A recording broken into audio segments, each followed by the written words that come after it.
été remplie par mon travail et mon travail tournait autour d'un système ultra consommateur, puisque moi j'ai bossé dans la beauté et dans la mode, et extrêmement narcissique en fait. Donc on te demande pas de te remettre en question plus que ça, et donc c'était vraiment juste tête baissée, je fais ça et je ne m'arrête pas jusqu'à temps que j'ai la maison, la voiture, les chaussures, le machin, enfin the American dream.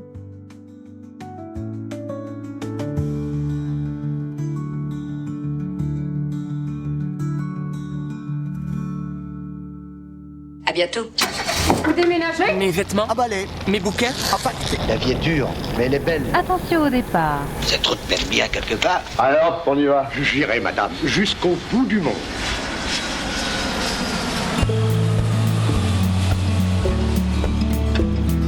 Confucius a dit « Le plus grand voyageur est celui qui a fait le tour de lui-même ». Et bien dans cet épisode de French Expat, je vous invite à partir à la rencontre de Sandrea, une créatrice de contenu que vous avez peut-être déjà croisée en ligne, qui a choisi de réinventer sa vie et son message au service de valeurs plus éthiques et engagées. Ancienne figure de l'industrie de la beauté et de la mode, Sandrea est aujourd'hui installée dans le Tennessee, aux États-Unis, et elle partage avec nous son parcours de transformation personnelle et professionnelle. Un parcours qui a été marqué par des choix audacieux, celui de passer d'une vie de consommation à un quotidien plus aligné avec ses convictions humaines et écologiques. Vous allez voir, dans cet épisode, Sandrea partage avec énormément de sincérité les défis de cette transition, de la perte de popularité à l'éveil politique dans un contexte social américain pour le moins complexe. Je vous invite à découvrir comment elle navigue entre maternité consciente, engagement social et désir d'avoir un impact positif sur le monde qui l'entoure. Une conversation que j'ai trouvée pour le moins inspirante sur le courage de se transformer pour rester fidèle à soi-même. Vous écoutez French Expat, un podcast de la rédaction de French Morning. Ah oui, et moi c'est Anne-Fleur Andrely. Allez, c'est parti, let's go, direction le Tennessee.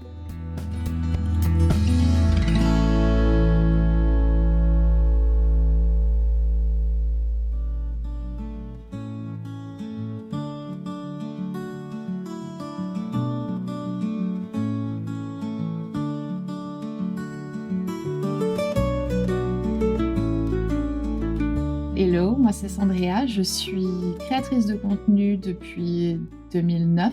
J'ai grandi dans les Ardennes, sur la pointe ardennaise, donc à la frontière de la Belgique, dans un tout petit village, et j'ai eu la chance en fait de rencontrer mon amie d'enfance qui est américaine, parce que ses parents venaient en fait des États-Unis en tant que missionnaires baptistes, donc une dénomination chrétienne, pour commencer leur église. Et donc, de par son biais, j'ai été amenée à découvrir la culture américaine, à tomber amoureuse des États-Unis, et puis finalement à rencontrer mon premier mari avec qui je me suis mariée et qui a fait que je suis partie aux États-Unis vivre ma vie. Ça fait donc 12 ans que je suis aux États-Unis, donc ça commence à faire un moment, et j'ai vécu finalement toute ma vie d'adulte ici. Très bien, écoute, bienvenue Sandrea, et merci beaucoup d'avoir accepté mon invitation. Tu dis du coup en fait que tu as découvert la culture américaine en France en fait par cette meilleure amie, c'est ça ? Ouais. Comment est-ce qu'elle a partagé sa culture du coup en vivant en France ? C'est très atypique, donc ses parents sont tous les deux américains, ils viennent tous les deux du sud des États-Unis, la Floride et de l'Alabama. Ils sont venus s'installer dans la pointe pour créer leur église. Et on s'est liés d'une amitié extrêmement profonde à l'âge de seulement 3 ans. Et ah oui, donc super jeune. Super jeune. Et donc j'ai passé en fait toute ma vie, mon enfance, mon adolescence chez elle.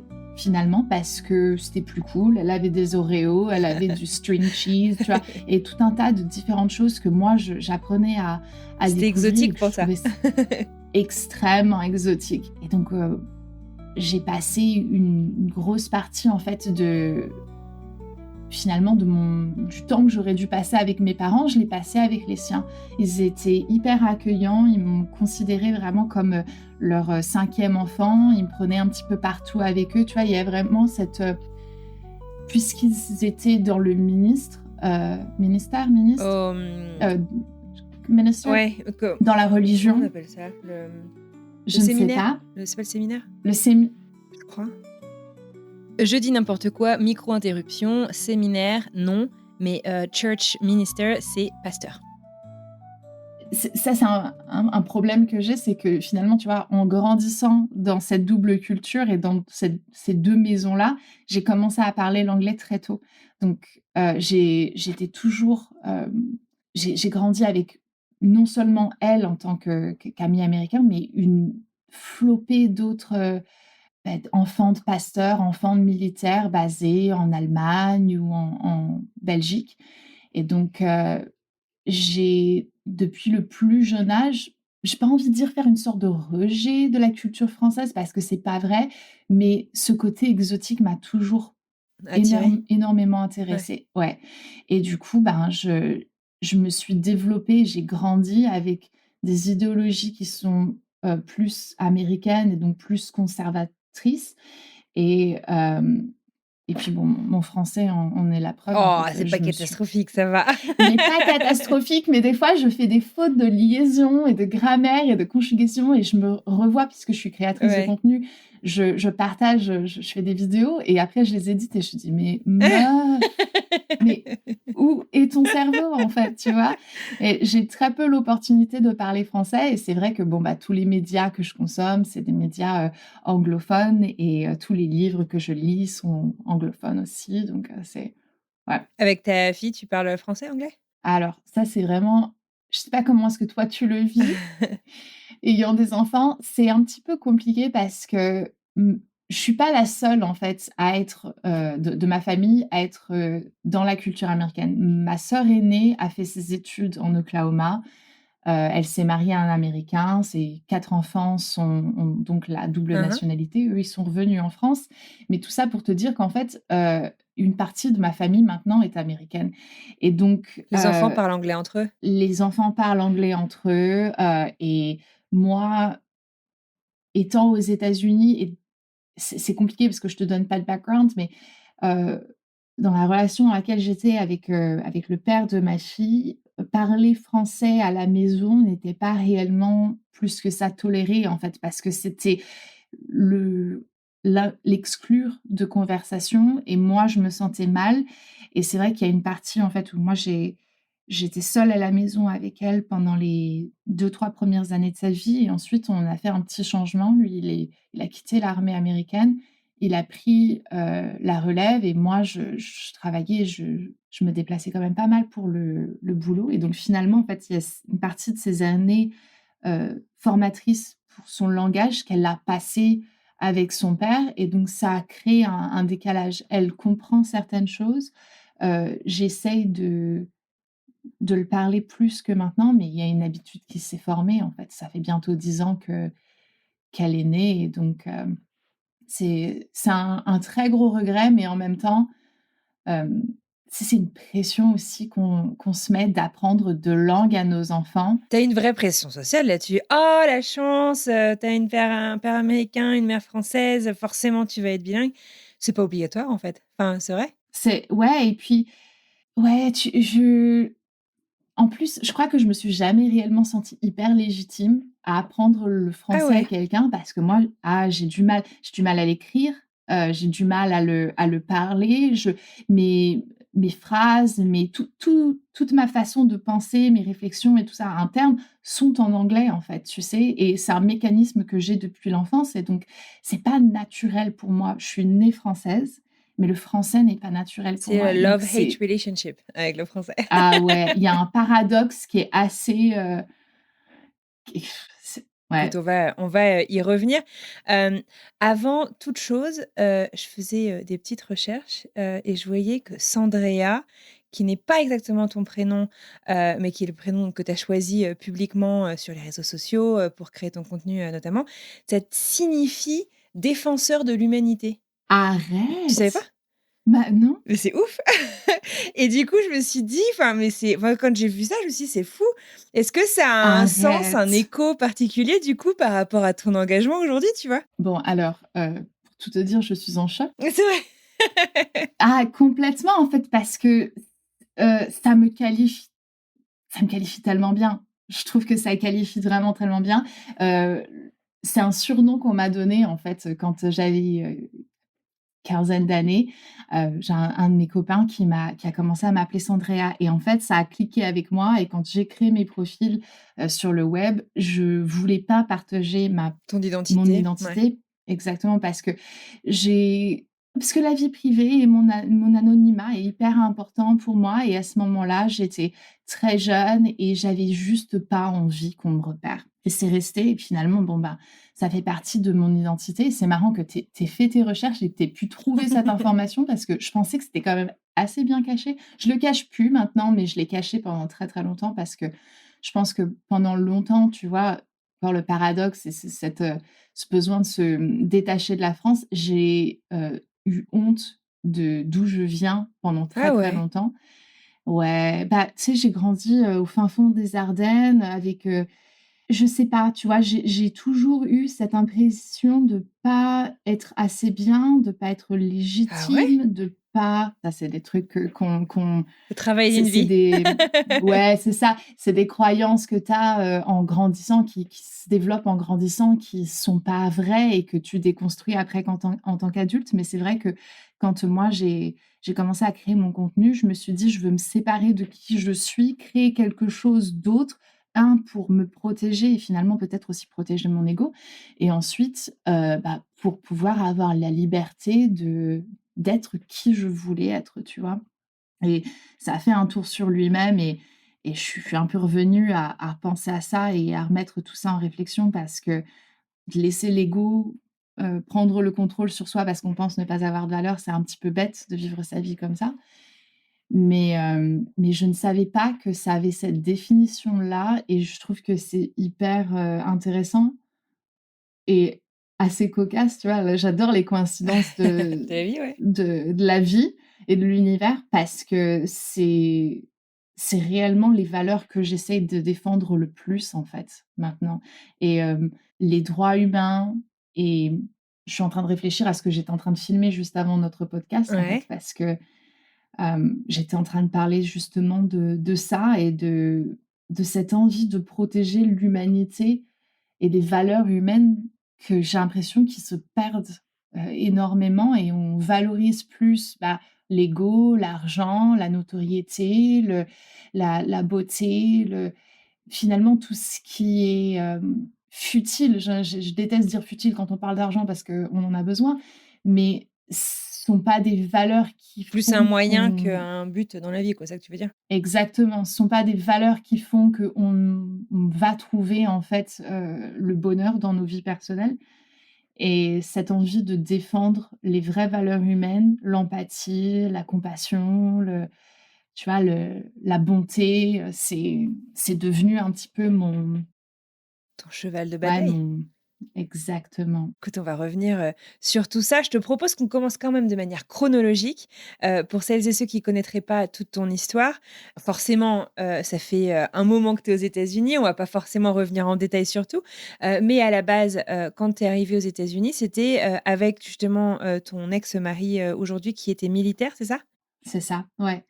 On s'est rencontrés par le biais de mon amie d'enfance, donc Kelsey. Moi, quand, je fréquentais des garçons, j'avais toujours, en fait, cette idée en tête, c'est: «Je fréquente cette personne pour est-ce que je vais me marier avec? Si jamais je ne vais pas me marier Tu perds pas avec, ton je temps. suis pas D'accord. intéressée». Ouais, je perds pas mon temps et donc j'avais une façon de regarder le monde qui est complètement différent d'aujourd'hui et donc je me suis mariée avec des valeurs qui étaient complètement Tu étais différentes, jeune aussi? mais qui m j'étais très jeune, j'avais 22 ans, en fait, quand, je me suis, mariée. On s'est rencontrés quand j'avais 19 ans.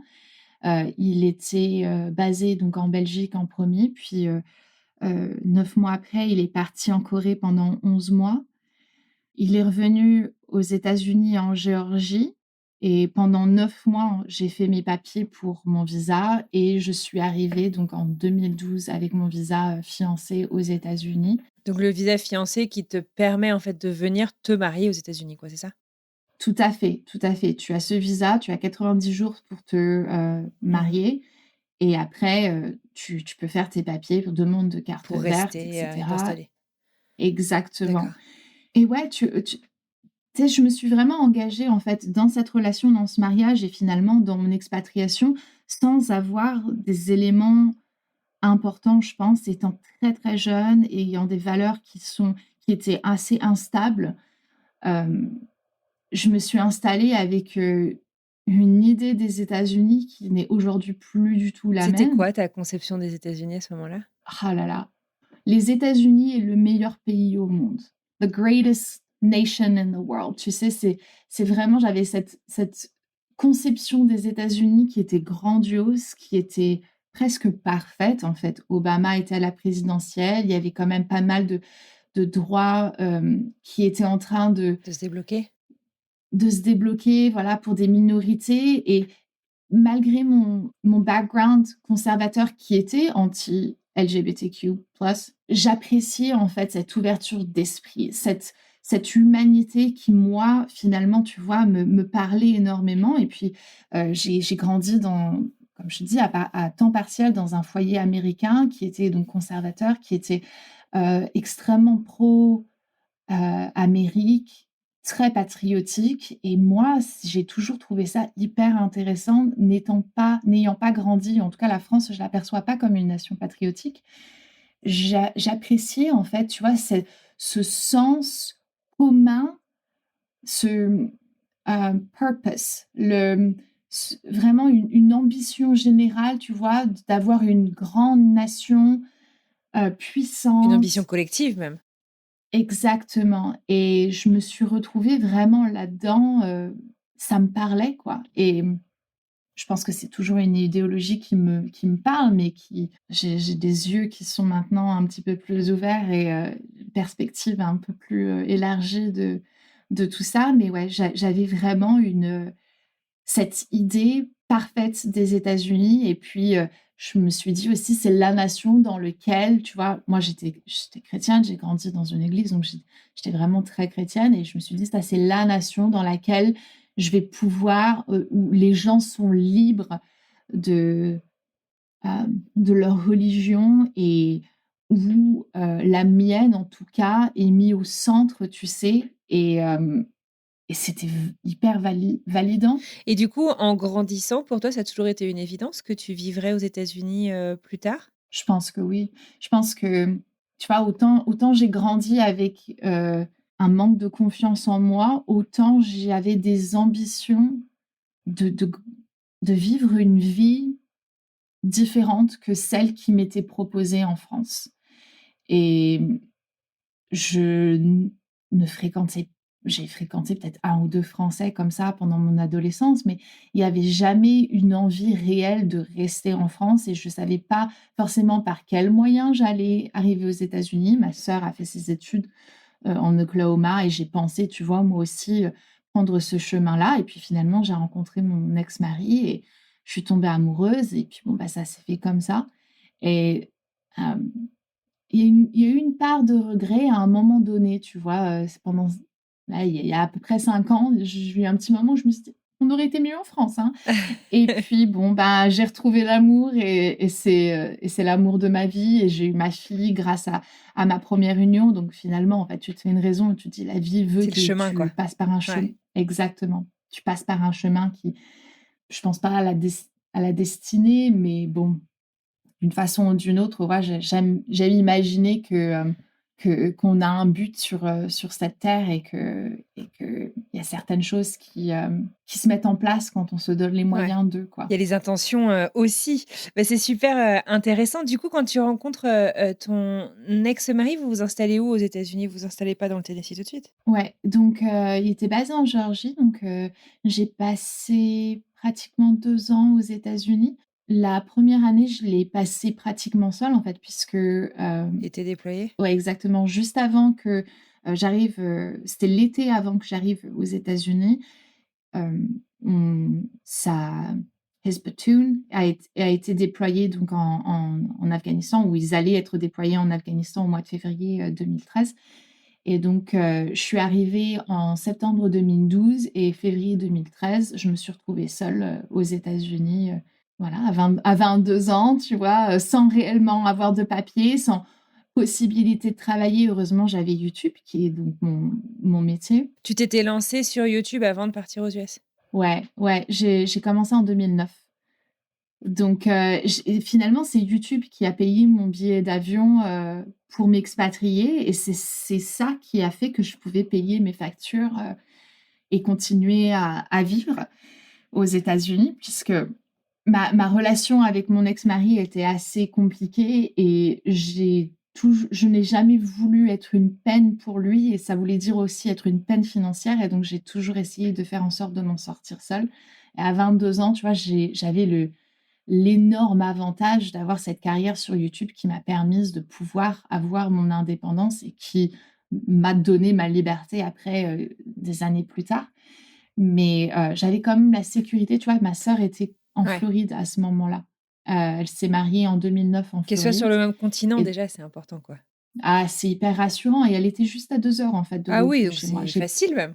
C'est facile. Mais en fait, j'avais tellement peur de prendre la voiture parce que pas de papier, j'étais tellement jeune, tellement insouciante, tellement naïve, tellement craintive que j'ai pas pris le temps réellement d'aller voir plus que ça, alors qu'il y avait mon neveu qui venait à peine d'être né et tout ça, et j'aurais pu pouvoir me sentir un petit peu plus Ah, mais c'est en plus facile de sécurité. s'en rendre compte avec le recul. C'est pas quand tu es en plein Ouais, dedans, tu fais de ton mieux, quoi, hein. c'est ça. Puis en plus, moi, je vivais sur une base militaire, tu vois? J'avais juste, je crois, ma carte Dans une bulle d'identité un peu. militaire à ce moment-là. Ouais, et donc vraiment, une énorme crainte de l'inconnu. J'avais jamais été seule. J'ai quitté mes parents pour me Ah marier. ouais, Donc ouais.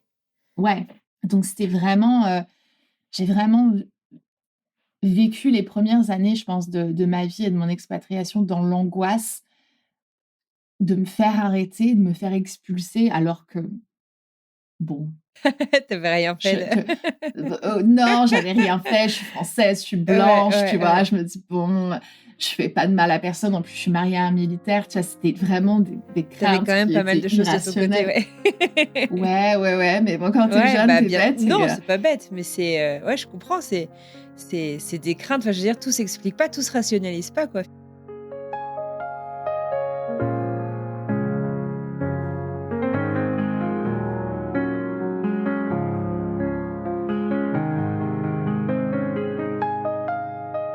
Tu es restée, combien de temps, du coup, avec ton ex-mari? on est restés ensemble 11 ans, mariés 9, D'accord. pratiquement 9. Donc jusqu'en 2019, du coup? 2012? Ouais, donc de 2012 à 2020, en fait. On s'est séparés, donc tu vois, mes maths sont peut-être pas correctes. On s'est séparés milieu 2020, en fait. Moi, comme je te le disais au début de notre conversation, je voyageais dans cette période de ma vie, je voyageais énormément pour le travail. Donc j'étais aux quatre coins du monde, j'étais toujours on the go et j'avais très peu de temps, en fait, pour moi, m'arrêter, me regarder un petit peu dans le miroir et me dire: «OK, est-ce que tu es heureuse? Est-ce que tu es bien? Est-ce que Ouais, tu es en tu accord avec fonçais tes tête convictions baissée, et quoi. tes valeurs?» Exactement. Moi, j'avais un but et mon but, c'était de faire ce qui m'animait le plus, sans me rendre compte qu'en fait, tu vois, j'étais vraiment en mode zombie parce que je traînais une, dépression Postpartum? postpartum qui était quand même assez sévère, je m'en rendais pas compte.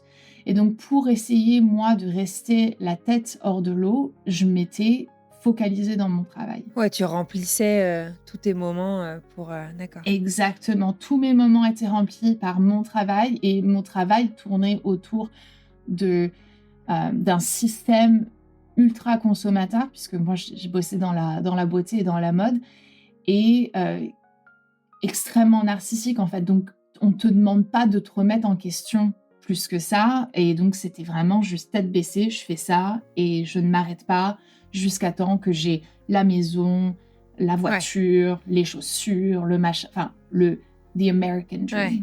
Et Covid est arrivé et j'étais bloquée chez moi Donc dans arrêt forcé, en fait?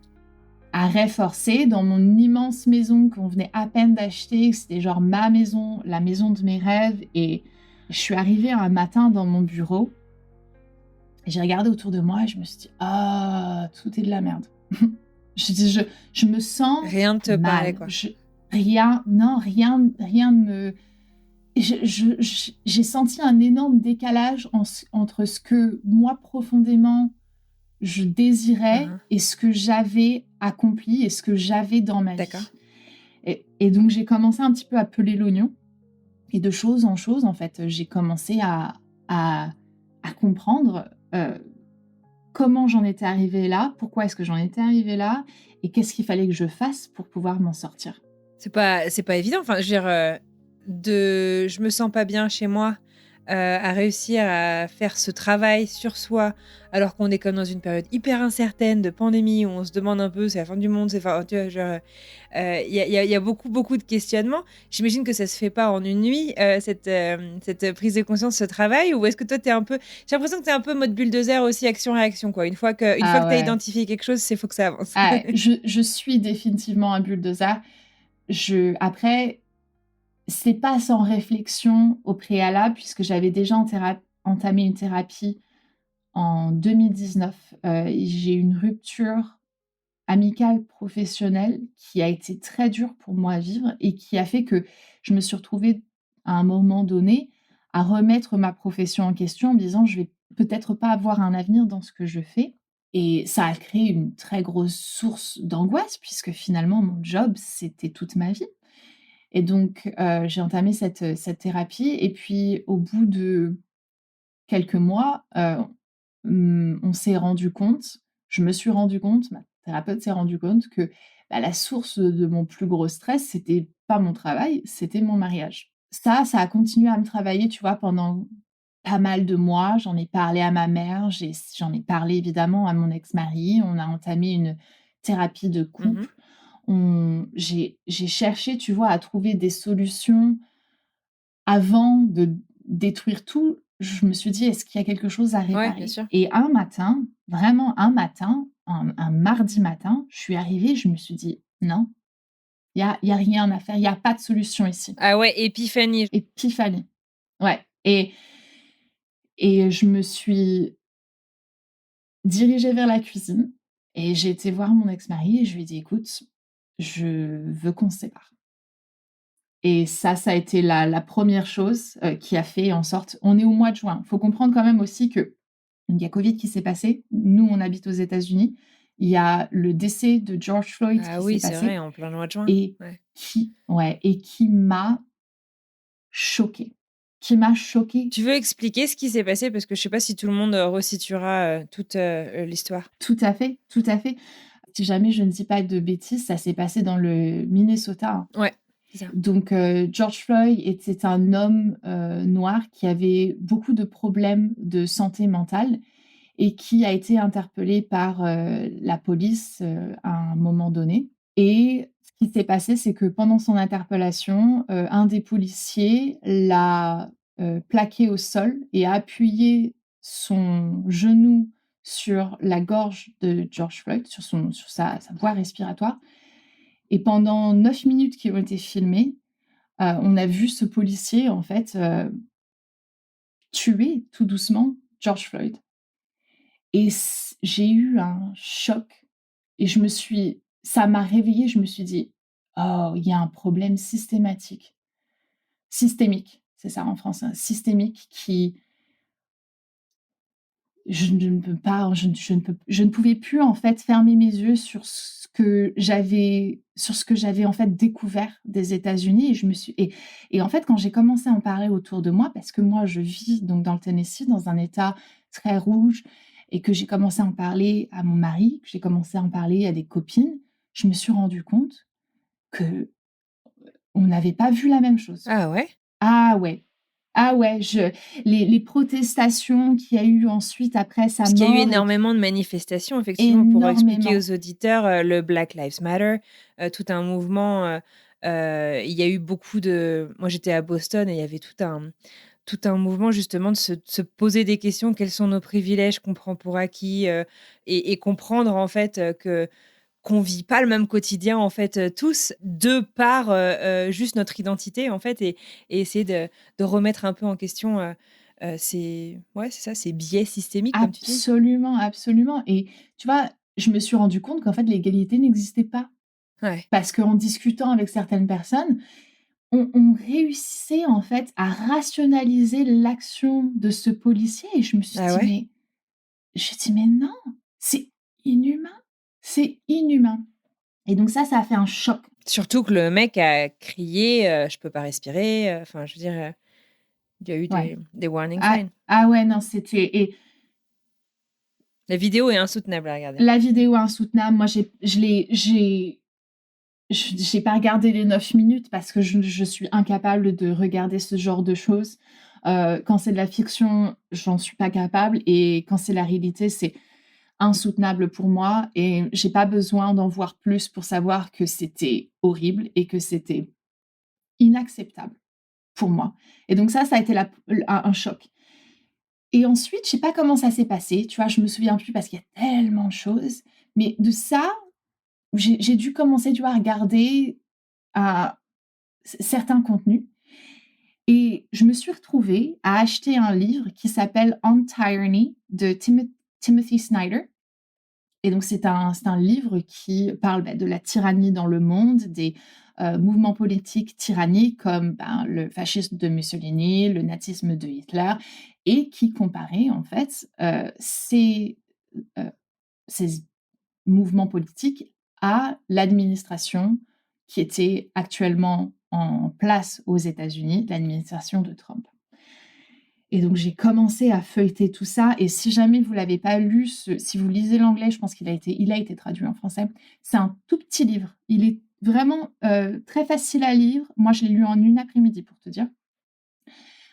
Extrêmement intéressant et ça m'a ouvert les yeux et ça, encore une fois, ça a développé encore plus de conversations où je me suis dit: «Mais tu te rends compte de ça? Est-ce que tu vois les similitudes?» tu sais? Et je me suis rendu compte qu'en fait, non. Donc en fait, cet idéal américain avec lequel tu avais grandi, ça a été, 2020 aussi, une remise en question de Ah, tout a de été de de ce pulvérisé. tout ce en quoi tu croyais un peu? Exactement. En fait, moi, je le vois comme ça. C'est que j'ai une partie de ma vie, jusqu'à 2020, où j'ai vécu dans l'inconscient et à un moment donné, je me suis réveillée et mes yeux se sont ouverts sur absolument tout et mon esprit critique s'est réanimé. Je sais qu'il était là parce que j'ai toujours eu un esprit critique et ma mère vous le dira. Mais ça ça s'est ouvert et je me suis dit: «Waouh! Attends quoi? C'est c'est pas le monde dans lequel je pensais que j'étais en train de vivre» et moi je pouvais plus en fait continuer dans cette façon de vivre et c'est à ce moment-là que finalement, tu vois, j'ai pelé l'oignon et je me suis dit: «Il faut que je remette absolument tout en question». Toutes les choses, tous les piliers de ma vie sont-ils en accord réel avec mes valeurs et les valeurs humaines qui me sont chères? Et comment est-ce que je fais pour pouvoir me réaligner à ça? Et donc ça voulait dire, mon mariage, ça voulait dire ma religion, ça voulait dire mon parti politique, ça voulait dire, ma surconsommation, mon job, ma façon d'éduquer ma fille ou ma justement mon le fait que j'étais complètement émotionnellement déconnectée de mon corps, mon acceptation de ma dépression postpartum, de mon ego, de la place que mon ego avait dans ma vie. C'était un électrochoc qui s'est passé, tu vois, en paf, paf, paf, paf, paf et du jour au Ouais, les lendemain, hop! dominos quoi. Ouais. Ouais.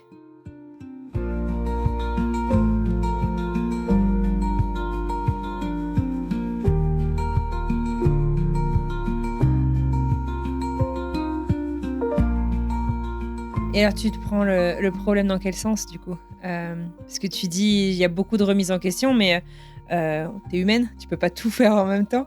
Tu commences par quoi? Comment ça se passe? Comment est-ce que tu te mets en mouvement là-dessus? Les premières choses, c'était des conversations, en fait, tu vois? Pour voir si jamais les personnes qui m'entouraient étaient en accord avec Ce en ce que quoi tu croyais? exactement. Et donc forcément, je me suis rendu compte assez rapidement que, ben, la personne avec qui j'étais mariée ne partageait pas ses convictions, ne partageait pas ses valeurs. Donc ça a été la première chose. J'ai repris la thérapie puisque je l'avais arrêtée à un moment, on était en thérapie de couple, puis lui, il a pris la thérapie, donc pour, tu vois, je vais arrêter, lui, il va prendre. Et donc, moi, j'ai repris la thérapie et je me suis plongée dans des recherches qui n'en finiront jamais puisque je vais passer ma vie, en fait, à rechercher tout ça. Et je me suis plongée à lire absolument tout ce qui pouvait passer devant moi, mais aussi, ce qui s'est passé, c'est que j'ai rencontré mon mari actuel. J'ai rencontré Charlie 1 mois après ma séparation avec mon ex-mari. C'est toujours marrant quand on y pense parce qu'en fait, les probabilités de chance, tu vois, que ça se passe, c'est toujours Minime, incertain. Ouais. Mais il est vrai que je me suis moi-même mis, en fait, je me suis séparée de mon ex-mari et 1 mois après, je me suis mise sur des plateformes de rencontres en me disant, avant que je fasse une décision permanente, il faut que je vois si des hommes comme moi qui en tout cas iraient avec mes convictions, si jamais y a-t-il des hommes qui Est-ce partagent qu'ils existent, quoi? mon point de vue? Est-ce que ça existe? Et je suis tombée sur Charlie et en fait, dans son profil, on a eu plusieurs questions et il dit il appréciait les personnes qui étaient self-aware, donc qui étaient conscients d'eux-mêmes. Et moi, donc, je me vois sur Google à me dire, OK, what is self-awareness? Qu'est-ce que ça veut dire d'être conscient de soi-même? Et là, bah, en fait, je suis tombée dans quelque chose où je me suis dit, ah ouais, effectivement, en fait, je fais des choses, je prends des décisions, je suis en action sans savoir pourquoi je le fais, est-ce que le but est honorable? Est-ce qu'il va m'être bénéfique? Tu vois, je me suis vue inconsciente et je suis donc tombée sur des vidéos. C'est assez ironique si jamais on connaît le personnage, mais je suis tombée sur des vidéos de Jordan B. Peterson. Jordan B. Peterson, c'est un psychologue. C'est un professeur en psychologie canadien qui a fait quand même pas mal de lectures à Harvard et c'est un peu sur ça que je suis tombée en premier et qui, en fait, est emblématique du côté droit, donc dans le parti de droit, qui soutient Trump, qui est vraiment, tu vois, Dans la droite politique américaine. Voilà, exactement. Dans la droite politique américaine, donc qui est un emblème masculin de la droite politique américaine. Et en fait, par le biais de ces lectures, de ces vidéos, de ces podcasts, de ces livres aussi, j'ai réussi à déconstruire mes croyances et finalement le fait que je vivais un mensonge. Et l'une des choses qu'il répète régulièrement dans ses lectures, c'est « tell the truth », dis la vérité. Et c'est quelque chose que j'ai pris réellement à cœur et que je suis même d'ailleurs fait tatouer parce que je me suis rendu compte que je ne me disais pas la vérité. Et donc, Même à toi-même, quoi. À moi-même. Parce que depuis le très jeune âge, tu vois, de vouloir changer de nom, de m'éloigner le plus possible de qui je suis, de ma nationalité, de mon pays, en fait, tu vois, de vouloir créer une autre identité qui n'était pas la mienne et d'avoir vraiment cette envie de créer une vérité qui n'était pas réelle, quoi. Et donc, c'est du biais de ces vidéos qu'après je suis tombée sur quelque chose d'autre et je suis tombée sur quelque chose d'autre et j'ai consommé, mais je pourrais même pas te dire le nombre d'heures de podcasts et de vidéos sur ce sujet-là, principalement au début la psychologie. Puis après, je me suis dit, OK, moi je suis devenue citoyenne américaine en 2019. Donc en 2020, j'avais la possibilité de vote. Donc je me suis dit, bon, bah maintenant, j'ai la possibilité de vote. Il va falloir que je fasse un vote, je vote d'une façon informée. Et donc, je me suis remise sur le livre On Tyranny. Et de là, en fait, je suis passée à une vidéo sur le Parti républicain et le Parti démocrate. Comment est-ce qu'ils ont été fondés? Quelles sont leurs idéologies? Quel chemin ils ont pris ces dernières années? Qui est responsable de quoi historiquement? Et enfin, c'est vraiment, tu sais, tu prends un bout, tu tires et tu te retrouves en fait down the rabbit hole. Exactement, t'en finis plus parce que tu te dis mais OK, j'ai cette information, mais alors qu'est-ce que ça veut dire ça maintenant? Tu vois? Je me dis: «OK, donc le parti républicain a été, est pas créé par Lincoln, mais plus ou moins, en fait, c'est le fondateur du parti républicain et c'est lui qui a fait en sorte que, les esclaves américains ont pu avoir leur liberté. Mais qu'est-ce que ça veut dire? Et à quel moment ils ont pu avoir leur liberté? Et qui ont eu leur liberté? Et est-ce qu'ils l'ont gardée? Ah bah non, ils l'ont perdue après. OK». Tu vois? Je me suis dit: «Il faut que je sache comment les choses, hem, se sont passées dans le passé pour pouvoir voir comment est-ce que nous, on peut faire en sorte de s'améliorer dans le futur».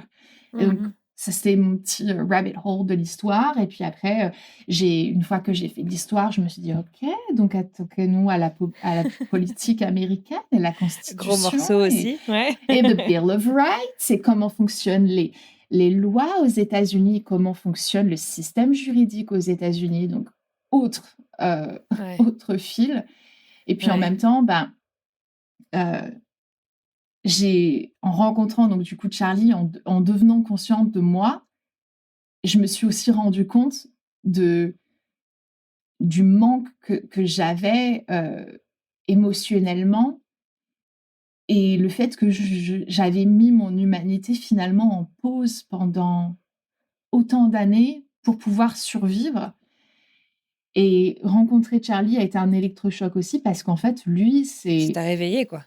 ah ouais, lui, c'est enfin, c'est la compassion sur pattes, tu vois? C'est un homme qui aime ma fille comme si c'était son enfant, qui, du jour au lendemain, tu vois, est prêt à partir à l'autre bout du pays pour aller aider un ami, une amie qui a besoin de c'est c'est quelqu'un qui m'a fait voir l'humanité d'une façon que je n'avais jamais vue et qui était le premier homme, en fait, qui démontrait de l'empathie et de la bienveillance et du respect et qui me laissait la place d'être qui je suis, quoi.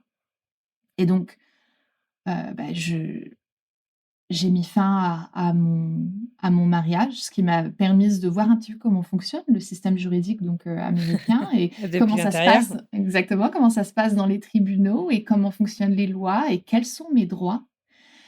Bah, voilà quoi, c'est toutes ces choses ont créé, tu vois, une profonde envie en moi de vivre de la meilleure façon possible, mais dans le sens large du terme. Tu sais, de vouloir me réveiller à côté de quelqu'un qui cherche le mieux pour moi et qui est prêt à me donner de la place pour mes craintes et à me réconforter quand j'en ai besoin et à me remettre sur le droit chemin quand j'en ai besoin et finalement à trouver un partenaire qui pouvait me permettre de devenir la meilleure personne que possible. Pas la personne la plus riche, populaire, influente, jolie, peu importe, juste la meilleure personne et la meilleure mère. Parce qu'en fait, je vais juste dire ça, mon Charlie m'a posé une question dans la 1re rencontre qu'on a eue. Il m'a dit: «Quelle est ta relation avec ta fille?» Puis je me suis dit: «Bah, comment ça, De quoi je me mêle? bah, ouais, je dis: «Comment ça, quelle est ma relation avec ma fille?» Tu vois? Je me suis dit: «Mais déjà, étrange question, c'est ma fille». Donc heu et en fait, ben, ça a été aussi un élément déclencheur parce que je me suis dit: «Bah, je sais pas». Tu vois? Je pouvais pas dire: «Ah bah, j'ai une relation proche, on est fusionnels», c'était pas vrai. C'était pas vrai et donc ça aussi, ça a été une grosse gifle dans le visage parce que lui, son intention, c'était pas de dire: «Est-ce que tu es une bonne mère ou est-ce que tu es pas une bonne mère?» C'était juste: «Quelle est la relation que tu as? Comment est-ce que tu vois ta relation? Comment est-ce qu'elle est?» Et lui, il voulait juste savoir, en fait, si j'étais capable d'avoir une relation, tu vois, bah, avec mon enfant. Pour lui, savoir si jamais, en fait, il pouvait avoir une relation avec moi, si on avait des valeurs, tu sais, Bien sûr, bien sûr.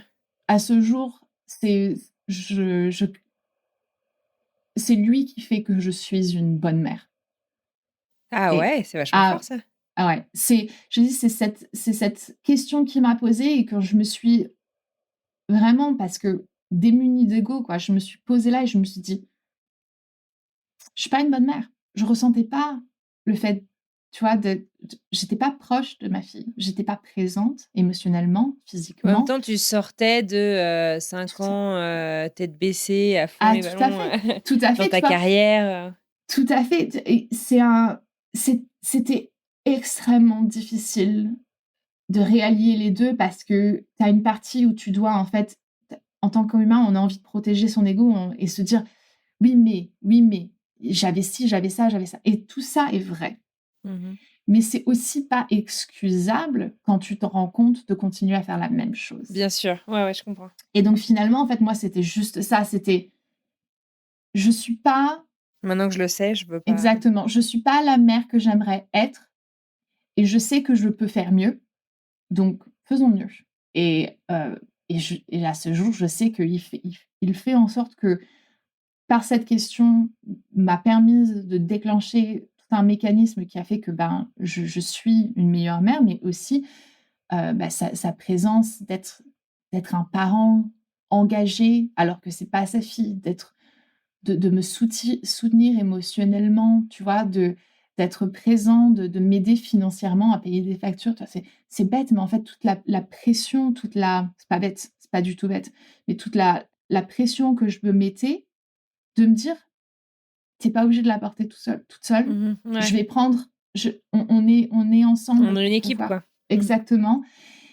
Et en fait, ben, ça m'a libérée et ça m'a donné la possibilité d'être émotionnellement présente pour mon enfant. Ah, c'est super intéressant, cette prise de conscience, cette transformation, qui finalement quand même, on a l'impression en tout cas que ça s'est passé vite. Après je sais que c'est un cheminement et un investissement émotionnel, et que ça veut pas dire que ça se fait en deux et que c'est simple. Tu le disais aussi à ce moment-là, tu as eu une grosse prise de conscience du sens de ta vie professionnelle, où, je veux pas mettre de mots, dans ta bouche, mais tu as mentionné une crise existentielle en fait, voilà, qui t'a mené à changer ton mode de vie, ton mode de consommation, ton mode, hem, de tout en fait. Est-ce que tu peux, nous en dire plus sur le cheminement en fait justement vers je sais pas si on peut parler de transition, je sais pas si écologique c'est le bon mot aussi, mais en fait, en tout cas j'ai l'impression que tu as eu besoin de te rapprocher de tes valeurs, plus fondamentales. C'est l'impression que j'ai dans tout ce que tu me dis. C'est absolument correct. C'est quand Covid est arrivé et que, le monde s'est arrêté. On a eu un mois à peu près où le monde entier s'est arrêté, où nous, aux États-Unis, on était en confinement, où comme en France c'était bien plus long et ils s'en souviennent bien plus que nous, mais nous, on a eu 4-5 semaines où le monde s'est arrêté et j'ai vu revivre le monde. Tu vois, je regardais les informations, je dis: «Il y a des dauphins qui passent par ici et puis il y a ceci qui et ça a été» et je me suis dit: «Waouh!» Donc ce que tu es en train de me dire, c'est que quand le monde s'arrête de consommer comme il consomme et de vivre comme il vit, il va mieux? Quand la planète respire maintenant que nous, on s'est arrêté d'en abuser? OK. Et je me suis souvenue de tout un tas de commentaires que je pouvais recevoir, tu vois, sous mes vidéos, que ce soit des déballages de colis ou de hauls ou les hauls, c'est quand on fait des achats, en fait, et qu'on déballe un petit peu ses achats, tu vois, devant ses auditeurs. Et je me suis dit: «Ah, OK, donc la façon que je vis a un réel impact sur» parce qu'en plus, moi, j'étais grosse consommatrice, pardon. Je voyageais énormément, j'étais dans un avion à peu près toutes les 2 semaines, tu vois? Je faisais la Chine des États-Unis, j'allais en Chine, je revenais, 2 semaines plus tard, j'étais au Japon, je revenais, j'allais, à Los Angeles, enfin, c'était abusif et je me suis dit: «OK, en fait, je suis la source du problème».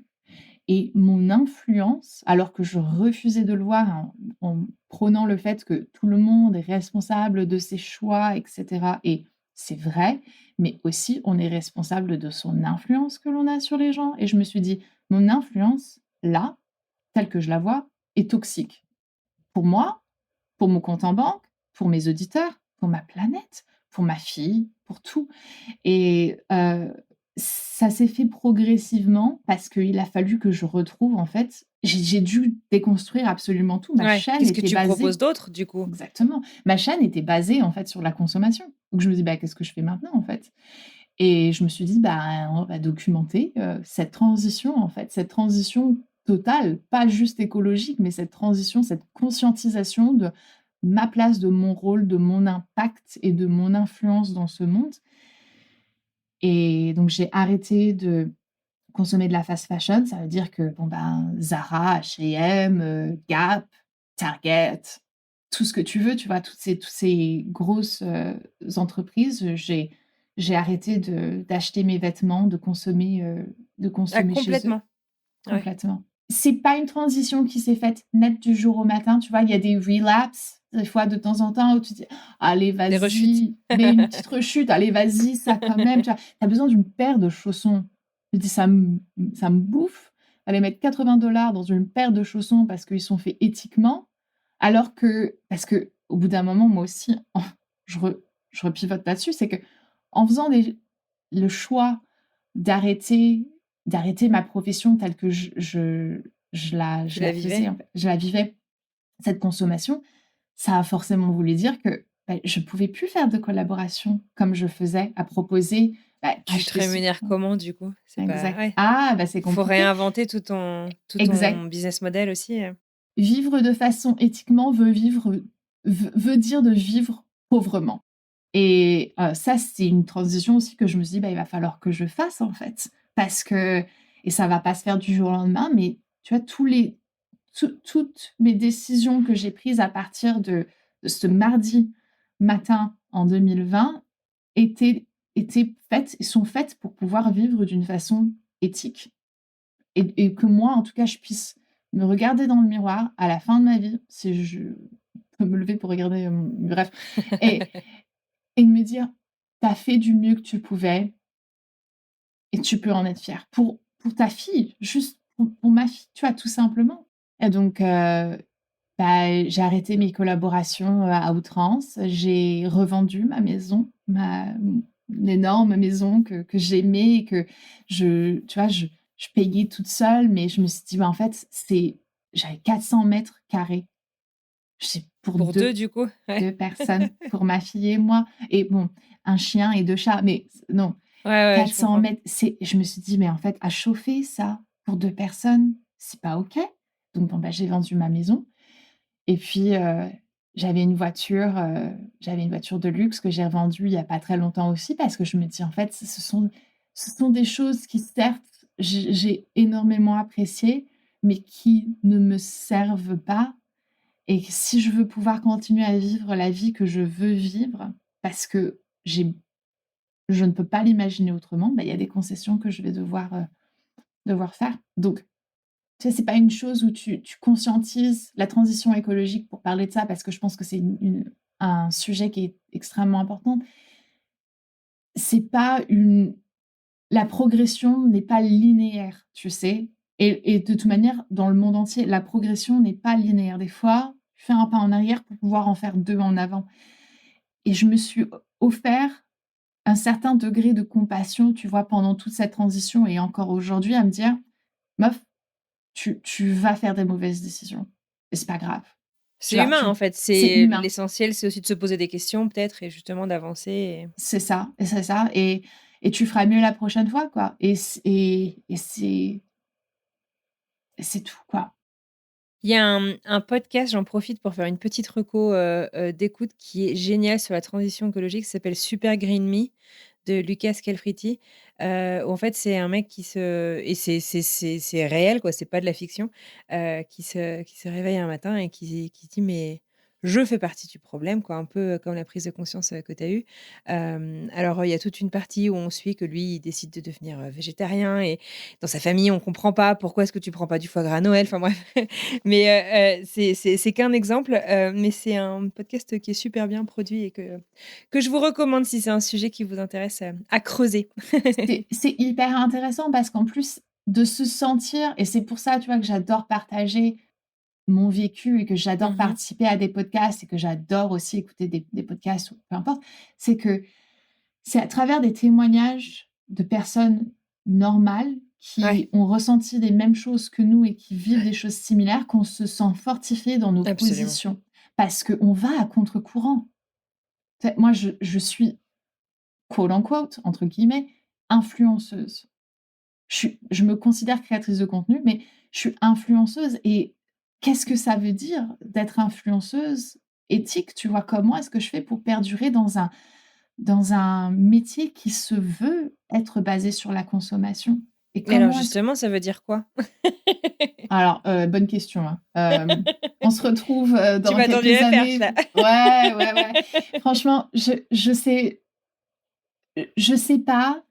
Mon contenu donc s'est transformé de vidéos revues de rouge à lèvres et de fond de teint et de, tu vois, tutoriels make-up et cetera, à des vlogs de ma vie de tous les jours. Donc moi, en tant que femme aux États-Unis, 1°, divorcée, puis ensuite, tu vois, dans remariée là, cette dernière année et ça suit en fait ce cheminement, cette transition, ce ce désir profond de trouver une solution aux questions, auxquelles j'ai pas encore actuellement toujours une réponse. Mais l'idée derrière, c'est d'influencer ma communauté, les personnes qui regardent mes vidéos à se poser des questions et avoir un regard critique sur le monde et sur leur vie. Et c'est quelque chose qui est extrêmement apparent là, suite aux élections. On va bifurquer un petit peu, mais il y a un il y a une logique là-dedans. Suite aux élections américaines, c'est que, moi, je tiens responsable la désinformation au résultat des élections, américaines et je suis en totale outrance. Je ne veux je refuse que c'est inacceptable pour moi qu'en 2024, avec autant de ressources qu'on a à avoir accès aux actualités et à la vérité, qu'on se laisse en piéger, en fait, dans des mensonges. Parce qu'on n'admet pas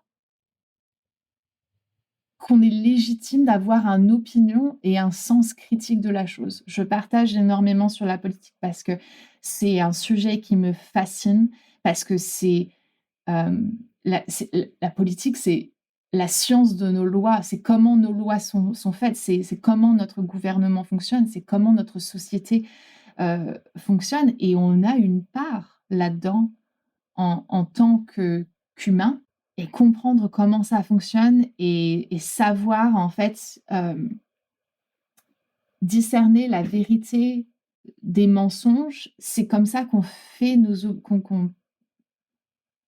oui, qu'on fait nos opinions avec, Avec l'information avec une justement, ouais. information et avec vraiment une possibilité de ensuite faire un vote qui est informé. Et du coup, en fait, c'est vrai que c'est quand même un virage à 180. On parle des hauls, shopping, des avis maquillage et c'est vrai que là, si on se balade sur ta chaîne, YouTube, tu as une vidéo qui est super sur l'histoire justement, du pays. Tu es passionnée d'histoire américaine, où tu expliques, vraiment l'histoire, en fait, les fondations des États-Unis, notamment. Tu prends énormément, position sur la politique, américaine, entre autres, puisque c'est celle que tu vis, aussi. Tu l'as fait aussi un petit peu pendant les élections, en France. Ça a été quoi, du coup, la transition? Je suis curieuse, tu vois, de ton audience parce que, bah, j'imagine que tu peux rameuter de nouvelles personnes à ta cause, mais est-ce que ceux qui étaient déjà là, du coup, ont pu suivre et s'adapter à est-ce qu'ils ont compris, en fait, ce revirement qui se passait en toi? Il y a plusieurs réponses à cette question. C'est que, quand j'ai commencé ma chaîne, je l'ai commencé moins basée sur la surconsommation et plus sur le partage et donc j'ai créé une communauté au début de ma chaîne qui, était vraiment Soudés? attirée, voilà, soudée, attirée par ça.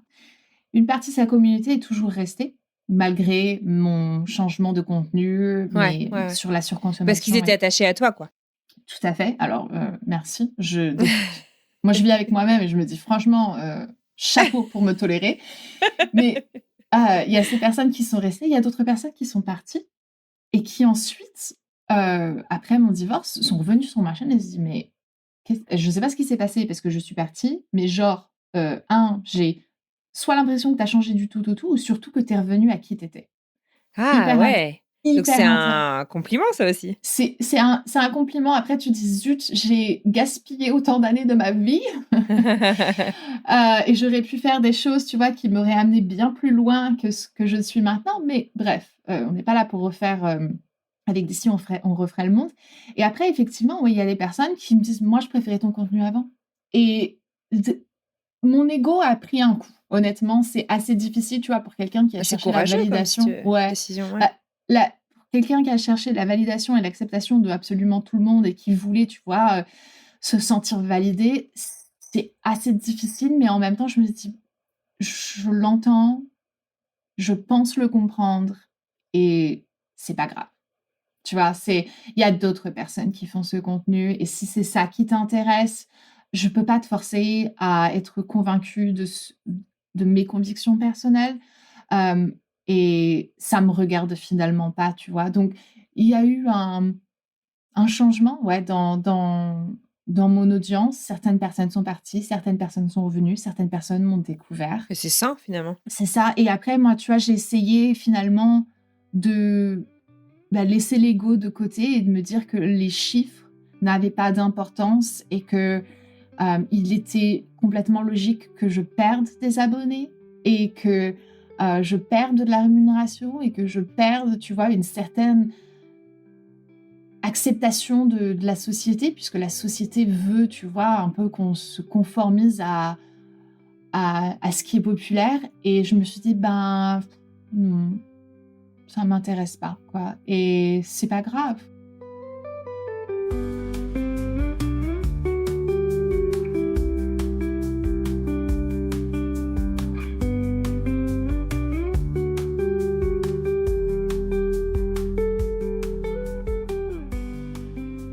J'aimerais bien qu'on revienne un petit peu sur la politique américaine. Là, aujourd'hui où on se parle, ça fait une semaine tout pile que Donald Trump a été élu 47e président des États-Unis.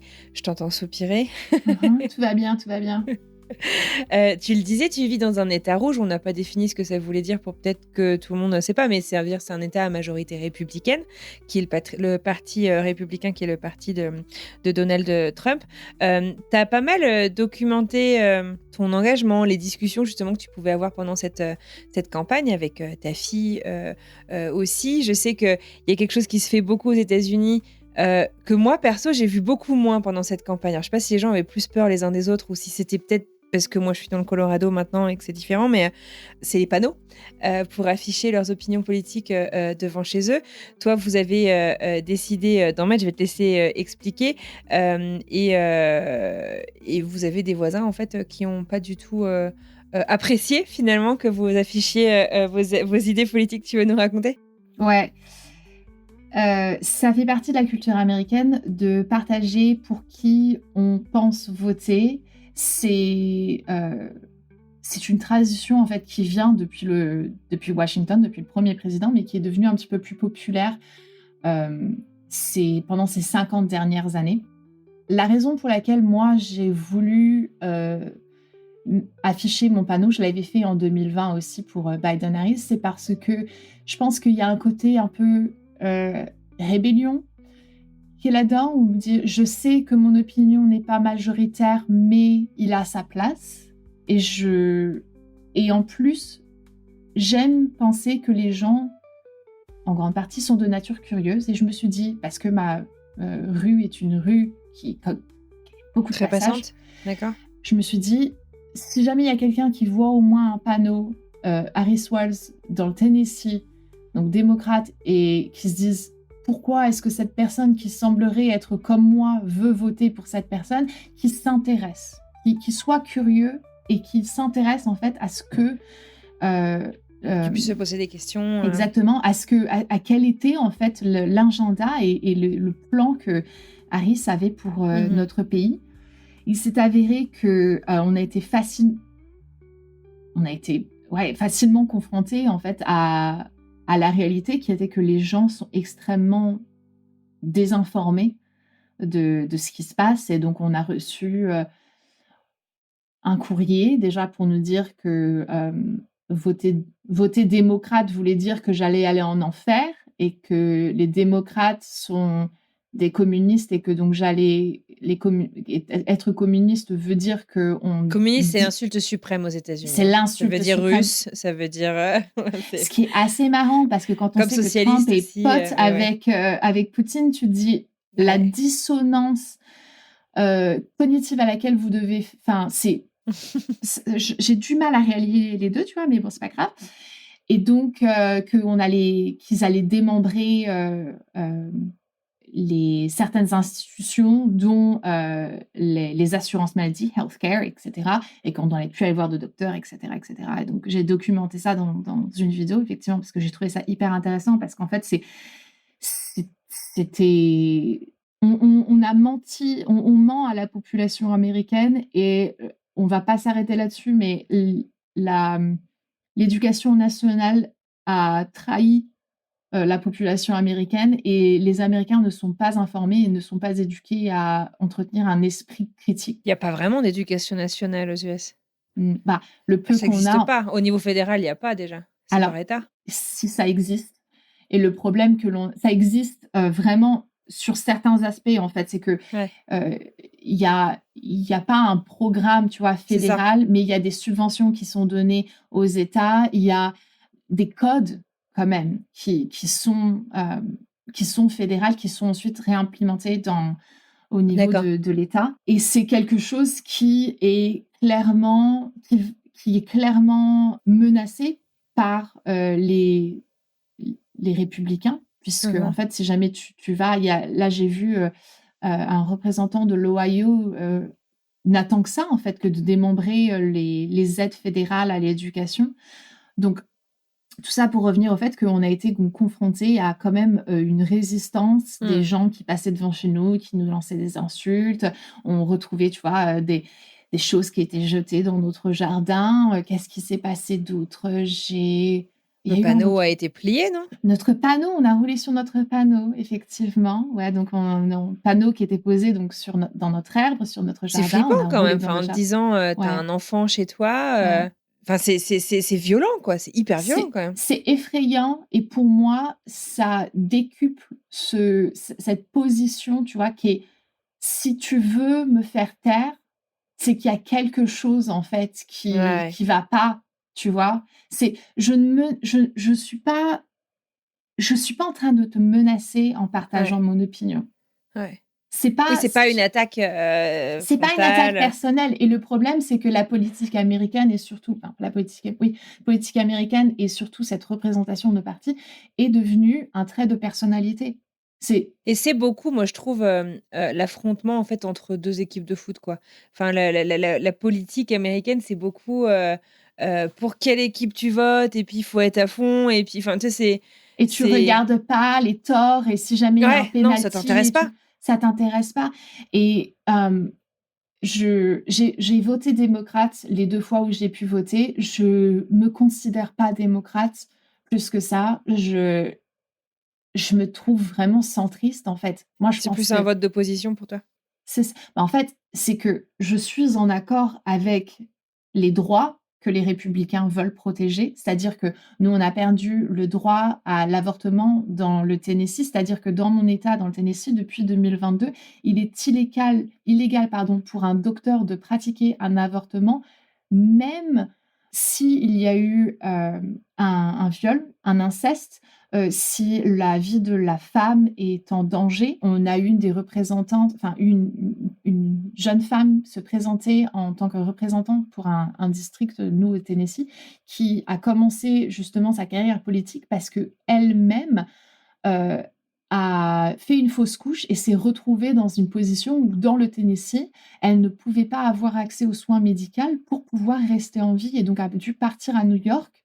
Tout le monde n'a pas la possibilité financière de faire ça, pour pouvoir avoir accès aux soins médicaux dont elle avait besoin pour pouvoir continuer à vivre. Et moi, ça, c'est quelque chose qui, étant une femme, cherchant à vouloir un 2e enfant, ayant une fille qui va rentrer en puberté, je me dis: «C'est flippant, c'est flippant». Et puis après, il y a énormément de choses qui... Moi, j'ai grandi j'ai grandi républicaine. Dans un milieu assez conservateur, ce que tu disais? Exactement. et à travers mes recherches, je me suis rendu compte qu'en fait, mes valeurs n'étaient pas en accord, en tout cas, avec le parti républicain qui est maintenant, ou qui est finalement, en fait, le parti de Trump. C'était pas le parti républicain tel que moi je l'ai connu quand j'étais plus jeune. Et de terrifier la population américaine avec... Ouais, et c'est un turn-off complet, et je me suis intéressée à ce qui était dit et ce qui était proposé des deux côtés cette fois-ci aussi en 2024, et mon choix s'est fait très facilement. Et alors tu dis, que tu aimerais par exemple avoir, un 2e, enfant. Il y a beaucoup, d'articles en fait, qui relatent, cette part de la population, femmes, couples et cetera, en fait justement qui ne veulent pas, vivant dans des États qui ont pris des positions très, anti-droits de la femme, notamment, qui du coup, se disent: «OK, bah, le projet bébé, on le remet à dans 4 ans parce que c'est trop dangereux justement pour ma santé». Ouais. Bah, Je sais pas si c'est trop perso comme, question, mais non, comment est-ce que tu te situes par rapport à ça? il y a rien qui est réellement trop perso selon moi. C'est aussi une position qu'on a prise, en fait. Et Ouais. en fait, la position qu'on a actuellement avec mon mari, c'est qu'on est en train de regarder l'adoption. C'est pas quelque chose qui nous est possible parce que financièrement, en fait, on n'a pas les moyens. Par Mmh. contre, de devenir foster parent, c'est quelque chose que l'on est activement en train Famille de d'accueil? poursuivre. Famille d'accueil, Mmh. voilà, poursuivre, parce que il y a déjà, mais il va y avoir de plus en plus de femmes qui n'auront pas la possibilité d'avoir recours à un avortement, de femmes et d'enfants, qu'on se le dise, de jeunes filles, de jeunes femmes qui donneront naissance à des bébés qui n'auront pas la possibilité, tu vois, peut-être en tant qu'enfant, de, de donner une vie Mmh. Bien sûr. à ce bébé. Et je me dis, ou à cet enfant, peu importe, parce que nous, on n'est pas réellement en train de regarder au bébé, mais au bas âge. Mais je me dis, la cette envie d'avoir un deuxième enfant, oui, j'aimerais qu'il soit biologique, mais non, c'est pas un critère qui est absolu.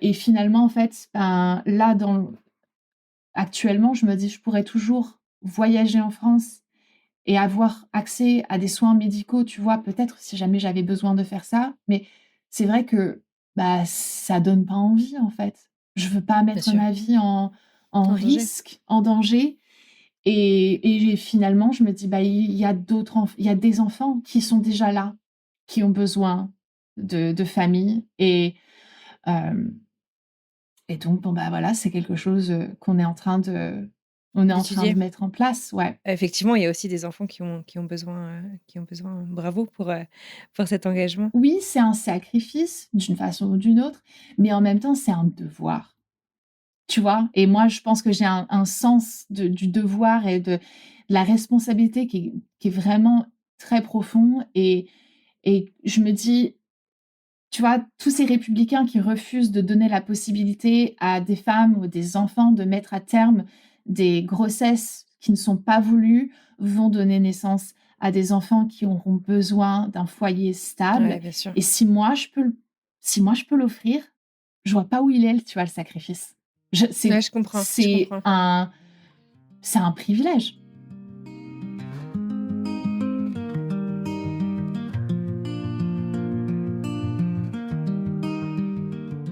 Il y a une question, sous-jacente, à tout ça aussi, tu vis dans un état qui est pas en profond accord, avec tes convictions, actuelles. Est-ce que vous avez envisagé à un moment d'aller dans un autre coin des États-Unis, de rester dans ce pays que tu aimes tant, mais d'aller, je sais pas, dans un état, qui pourrait être, ouais, un peu plus proche de ce en quoi tu crois actuellement? Carrément, le Colorado est sur notre shortlist. Ah! Bien sûr. Dans ce moment actuel, c'est pas une possibilité qui s'offre à nous, puisque ma fille, j'ai la garde partagée avec mon ex-mari, donc ma fille va chez son père toutes les 2 semaines, et donc et puis euh, même si je ne suis pas en accord avec fondamentalement qui il est, je n'ai pas ma Tu veux pas la place. priver de Exactement, je n'ai pas ma place à priver ma fille de sa relation avec son père et de ce que lui, il est capable de lui offrir. Elle a besoin de l'avoir. Mais oui, tu vois, dans les 9, 8 prochaines années, on s'imagine, se déplacer. On ne sait pas exactement encore où, mais c'est triste parce que j'aime profondément le Tennessee, tu vois? J'aime les gens qui sont ici. J'ai grandi dans la culture sudiste, donc je les comprends. Je les j'apprécie, tu vois,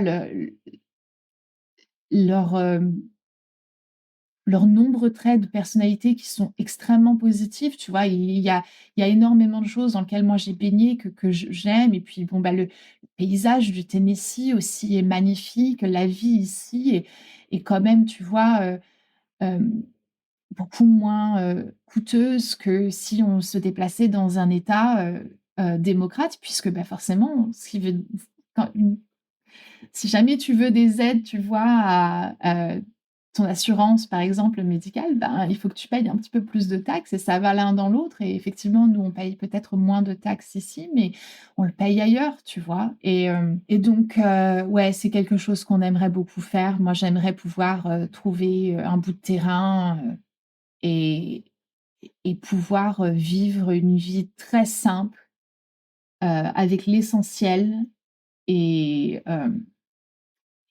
peut-être que ce sera aux États-Unis, peut-être que ce sera quelque part d'autre dans le monde, Ouais, parce qu'on est d'accord. ouvert aussi à cette possibilité. Je me vois pas revenir en France. Je pense que j'ai des difficultés avec la culture française. Pas que j'aime pas la culture française, mais je pense que bon, bah, il y a une affinité qui n'est juste pas là et moi, j'ai Mmh. grandi dans un endroit où il y a un taux de dépression, ma parole, qui je ne peux pas, en fait, tu vois? Je ne peux pas me remettre dans je suis partie pour une raison.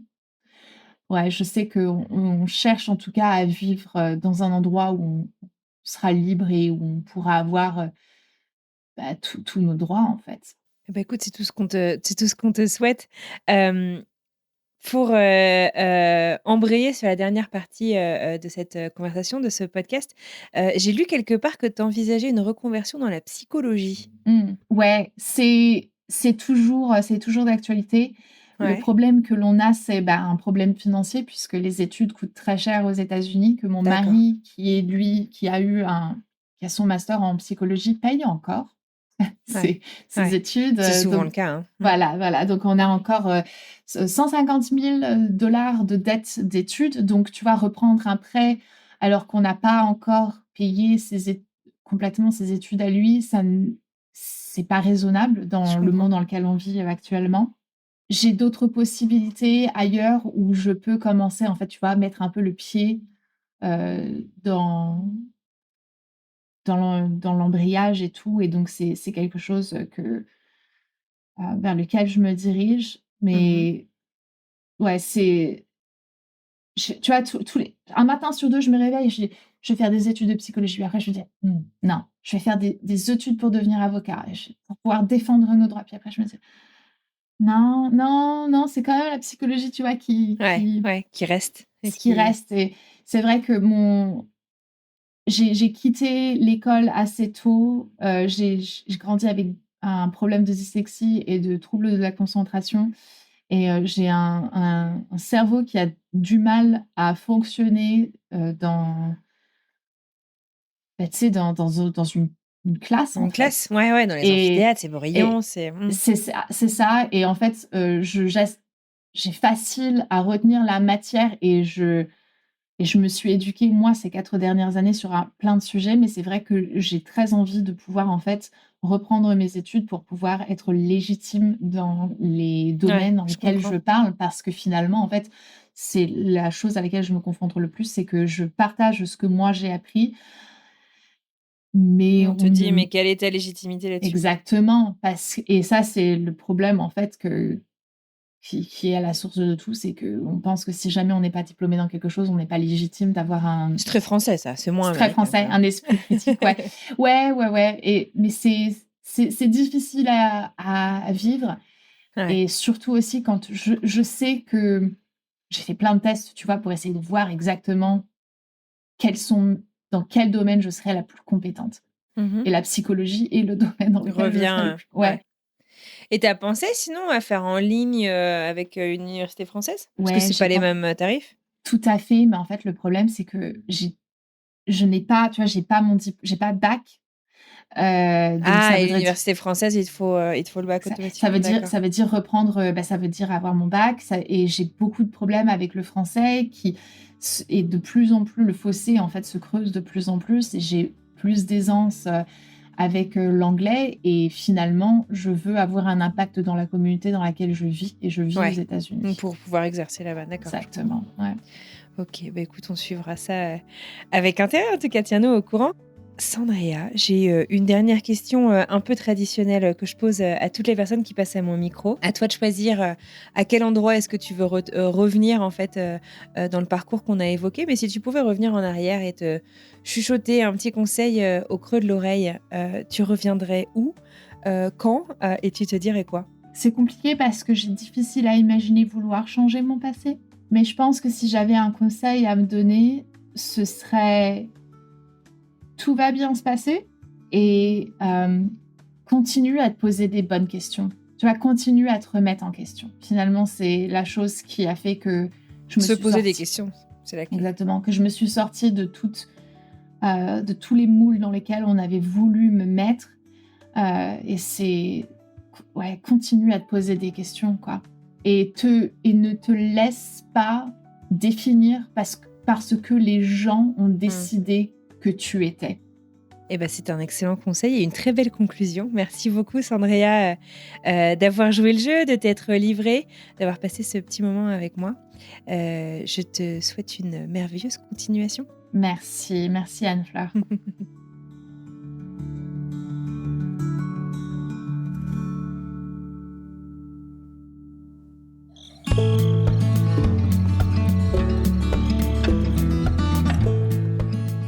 Et voilà, c'est terminé pour aujourd'hui. J'adresse un grand merci à Sandrea pour ce chouette moment passé ensemble et je vous dis merci à vous de nous avoir écoutés jusqu'au bout. Si cet épisode vous a plu, vous savez par cœur ce qu'il vous reste à faire. N'hésitez pas à donner 5 étoiles au podcast sur les plateformes d'écoute que vous utilisez pour nous écouter là tout de suite, ou à parler de cet épisode autour de vous, à le partager, que ce soit sur les réseaux sociaux, en ligne ou dans la vraie vie. Ça compte énormément, alors merci d'avance. La semaine prochaine, je vous invite à découvrir un parcours un petit peu différent. Je vous laisse découvrir un petit extrait.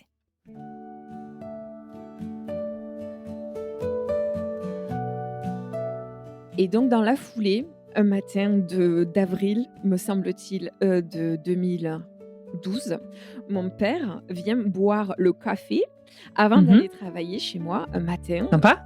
Impromptu. Et il me dit, Émilie, je n'en peux plus, je vais divorcer ta mère. Bref, mon père m'annonce ça, et puis dans la foulée, ma mère vient me parler, et tout ça. Et au bout de quelques temps, ma mère me dit, écoute Émilie, je vais partir. Je vais partir aux États-Unis, je vais aller chez nos cousins, en Arizona, à Chandler, et puis j'y vais en touriste, et puis on verra. Advienne que pourra, quoi. Exactement. Ouais.